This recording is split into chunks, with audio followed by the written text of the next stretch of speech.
What if everything you do each spring to get your garden ready is actually hurting it? You work so hard to make the soil perfect, clean, and loose. But what if that act of kindness is killing the very life your plants need? Today, we pull back the curtain on a way of farming that defies our common sense, yet creates the best soil on earth. Get ready to rethink how you treat your dirt. For over 20 years, I did what my dad and his dad did. I rototilled my garden every single spring. It just felt like the right thing to do, you know? You get that nice, clean, fluffy dirt, and it seems like you're giving your plants the perfect start. But I was completely wrong. That act of preparing the soil was actually an act of destruction. See, your soil isn't just dirt. It's a living, breathing community.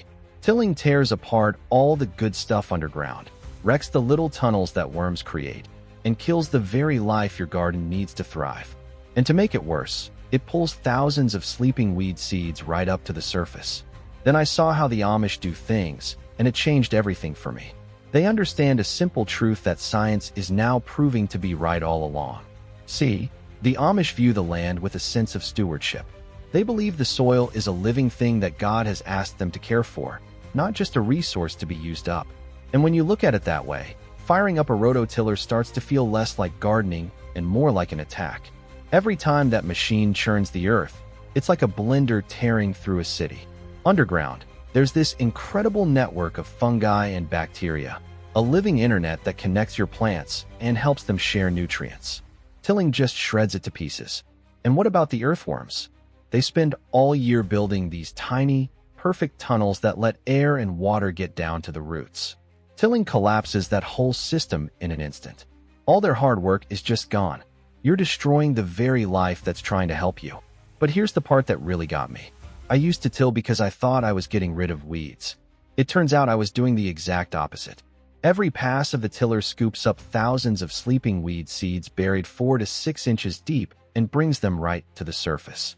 You give them a little sunlight and air, and boom, you've just turned your perfectly clean garden bed into a weed factory waiting to explode. I was solving one problem by creating 3 more. And the final irony? That nice fluffy soil you get right after tilling? It's a trick. Because you've destroyed all the natural glue, those fungal networks and worm tunnels that hold the soil together. It actually compacts faster and harder than soil that's left alone. What I learned from watching those Amish farmers, and what soil scientists are now confirming, is that the best way to help your soil is to stop hurting it. So what do you do instead? How do you actually help the soil? The Amish have been doing it for generations, and it's surprisingly simple. They feed the soil from the top down.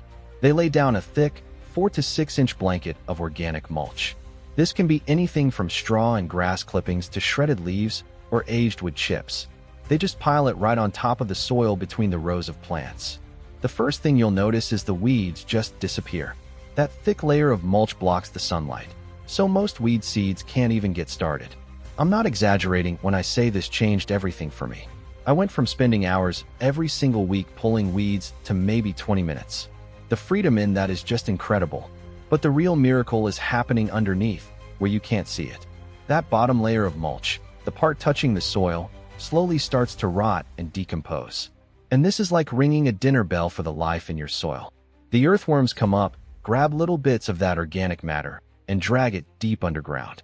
They create thousands of tiny tunnels as they go, letting air and water move freely through the soil. They're doing the work of a tiller, but gently and for free. At the same time, that network of good fungi starts to grow again. It acts like a natural glue, binding tiny particles of soil together into little clumps. This is what creates that beautiful, dark, crumbly soil, what I call black gold. It's soil that can hold water like a sponge, so you don't have to water nearly as often. Now, this doesn't happen overnight. If your soil has been tilled for years, it can take a full season for all that life to come back and rebuild. But by the second year, the difference is night and day. Fewer weeds, healthier plants, and soil that's a joy to work with. You're not just growing a garden anymore. You're cultivating a living ecosystem. The idea of a no-work garden always sounded like a fantasy to me. But I'll never forget the day it started to feel real.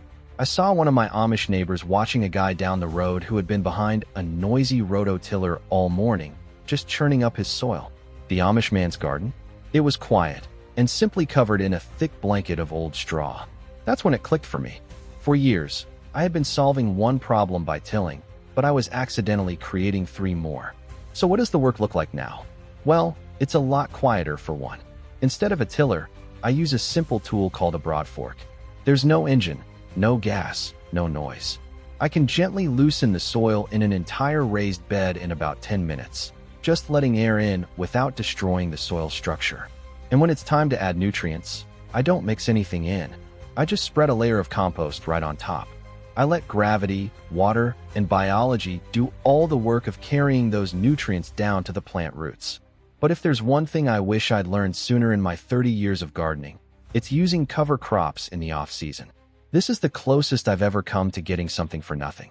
They protect the soil from wind and rain, they stop weeds from growing, and then they add nutrients back when you turn them over in the spring.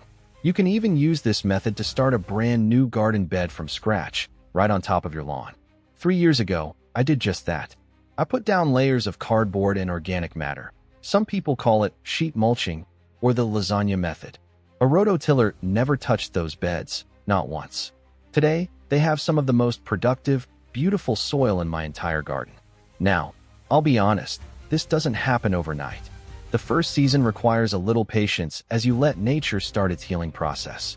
But by the second year, you'll notice a huge difference. The soil is easier to work with by hand, and it holds water so much better. By the third year, you'll probably look at that old rototiller in the shed and wonder why you ever thought you needed it. So, when you choose to work with your land, rather than tearing it apart, you're becoming a caretaker. You help the soil thrive so it can keep growing food for years to come. What I've learned from the Amish, and what science now shows, is that tearing up living soil isn't helping it. It's actually hurting it. Instead, by letting nature do its thing, you build soil that's incredibly rich and full of life, just like a forest floor. This isn't just about saving time weeding, although you'll do a lot less. It's about creating healthier, stronger plants and watching your garden transform. After 3 years, you won't even remember why you needed that noisy tiller. This journey of rethinking how you treat your dirt isn't over.